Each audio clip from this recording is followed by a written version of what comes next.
Who wants to podcast today? I do, people. And actually, I don't even know if I do. I am going to kind of riff with today's show. And I have a list of things I want to talk about. I want to hit, as our senior podcast consultant, Daniel Stanton III, says, the sweet spot. Episode 161 with Dean Obadala was a great one. Great episode. An interview with a guy I started out with in television. He was there for my earliest days in comedy. And with the help of a friend named Josh Payne, who was around during those days, I gave Dean a brilliant interview, and he gave a brilliant interview back. Frankly, Dean is going to die one day, folks. And they're going to be at whatever place of worship Dean wants his funeral to be at. And someone's going to get up to give a eulogy, and they're just going to play episode 161 of the Tom Kelly Show. I don't know why they wouldn't just invite me up to press play on the proverbial iPod, but hey, what are you going to do? What are you going to do, people? But it was a great episode. I think there's something for you to learn there. I enjoyed episode 160 with Tessa West, Jerks at Work. I thought I shared a little bit about myself, but what I notice when you guys like something, and I notice when you guys don't. So let's go through some fun topics, and then we're going to go big.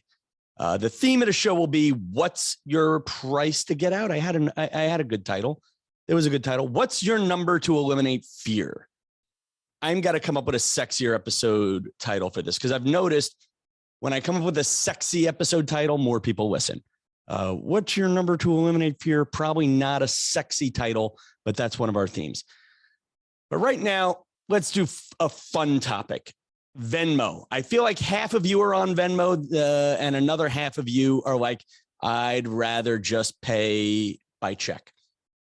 Venmo is essentially writing a check, person to person, phone to phone. It's sending money by email almost, but it's not email. It's an app. It's Venmo. There are other apps like it. I think Cash App is very popular. Anyway, when you do Venmo, there is a little space that I think is obligatory that you have to write out what the transaction is for. And the weird thing with Venmo, why I'm not hot for Venmo, they only just fixed this recently, is the privacy settings. There was a point where you could see everybody's transaction history. In fact, if you want to be creepy and check out someone you're about to go on a date with, go check their Venmo. You know, like if they're doing a lot of late night Venmos with friends, they're a party person. You know, if they're doing a Uber ride 3 a.m., well, just be warned, you're going out with somebody who is going on Uber rides around 3 a.m. So amongst comedians, it's become a big thing to pay for shows and whatnot. So you have to mark your transaction. And I know one comedian who always marks his transactions as drugs, which is funny because he's a sober comedian. But I was just thinking, for me, here are some ideas for you folks. And by the way, this is the moment in the podcast when we were talking about repurposing pieces of the podcast for other forms of social media. This is the part of the podcast which I just might repurpose for Instagram, probably not TikTok. If I were going to repurpose it for TikTok, I would need like a dance underneath it. And anyway, let's do this. Ready? 3, 2, 1. With me, audience. With me. 3, 2, 1. Off the top of my head. Here we go. Tom Kelly here. Off the top of my head. Here are some, but it's not going to be off the top of my head. I have the list. That's really bad writing on my part. Okay, here we go. Potential Venmo transaction. No, here we go. Tom Kelly with ideas for you to mark your Venmo transactions for your Venmo transaction history. I don't like that. You know, geez, I don't like to take people. And you know what? I'm tired today. I went to the gym first, only did 30 minutes. I've been exhausted for a whole week. I should really share where I've been for the week. But I went to the gym in the morning, got 30 minutes on the elliptical, whoop-de-friggin' do. Walked to get my hair cleaned up by Greg Gianillo. and I walked in 24-degree weather across town 2 miles and across town back 2 miles. So I'm kind of windburned and exhausted. Plus, I had therapy on a Tuesday with Dr. Cheryl. Anyway, I'm exhausted. So first, let's get the fun out of the way. God damn it, let's get the fun out of the way. Here are some potential signatures. Here we go. Here are some reasons why. What do you even call it? Here are things you can mark your Venmo. Here are ways you can mark your Venmo transaction. Here are some ideas for you to mark your Venmo transaction. Legal expenses, bail, lap dance, boudoir photos, erotic massage, toiletries, religious guidance, thanks for the good time, refund, scratching that hard to reach itch, or try some of those next time you send somebody money on Venmo. Ooh, last one, and then we'll get into the deep stuff here. 50 Cent in the Super Bowl. Everybody was fat shaming 50 Cent, including me. I said 50 Cent is so big, he actually looks like $1.25. That was my tweet. And my friend Josh Aaron, since he replied to the high school group message saying, "Hey, I heard that joke 2 hours ago." Whatever. But anyway, a funny comedian from Long Island, Anthony DiDomenico, who has a Weight Watchers Bro podcast. He posted on Facebook, for those of you fat shaming 50 Cent, let's see a side by side of you at 28 and 46. And long story short, not 46 yet, but close enough. I think I did a 23, and I did a picture of me in 2003, one in 2001. And let me just tell you, folks, I am holding up better than 50 Cent. Take that, people. Take that, people. And there's all the old hacky things you could say, hey, black don't crack. Well, in this case, white does bite. Rare. That doesn't work. But you know what I'm saying, people? I'm saying I'm hot. I'm saying I'm hot. All right. So you guys know, if you listen to the podcast, I am a fan of the show Billions. It's if you haven't gotten in yet, go back, start at the beginning, and you'll eventually catch up to real time. I'm going to give you guys some spoilers that will not be spoilers going forward. So I know for sure, my friend Josh Aaron, I don't know why I keep mentioning his name. Josh will hate the show from here going forward. Stop the tape. But I'm not really giving much away. I'm giving away a theme more than anything else. This week's episode of Billions started with a speech by a basketball coach, John Calipari, who is the head coach of the University of Kentucky's men's basketball team. And, he was given one of those, I've actually been paid to do a couple of them, where you go to an office and you give the pep talk. You're the guest speaker, you get an honorarium or whatever the hell it is they give you. And the premise is he's talking to this big room full of financial people, and he is suggesting to the people in the room, and I guess it's a suggestion he gives his players, is to put $1 million in the bank into a fund and the money will grow. And the theme of the episode was everybody had a different cost for getting out of the game. Like there's a character, Rian, played by a comedian, Ava Victor. Her character's cost was $600,000, which was enough for her to go camping and around the country, and it would produce blank amount of money per year so she could keep living that life. The non-binary character, Taylor Mason, who I believe is Asia Kate Dillon, is the real actress. Her number was, or no, I'm sorry, not her number. Their number was $100 million until they realized they wanted to affect even more change in the world. By the way, folks, first time I've ever gotten pronouns right after getting it wrong. But yeah, so they, God, it's funny. I just realized I screwed that up for something else I wrote, but hopefully they caught me. By they, I mean she, my boss, Jill. But so I hope she caught that I said she, and I meant to say they. Pronouns will be a topic one day. I just want to be a good person. I just want to be a good person. And I screwed up. But anyway, they, the character Taylor Mason, they needed $100 million was their number. $100 million was their number. And I'm quoting the New York Times here. The guy who I guess is kind of like the head of this financial firm, Michael Prince, his message is, he says, I'm independently wealthy. You're not. You're kind of rich with 100 million, which is great. But if you want to change the world, 9 digits ain't going to do that. And with that line, he sparks in this person, Taylor, that they need more than 100 million to change the world, that you needed to be a billionaire. And I did my finances this week. On paper, I'm not poor.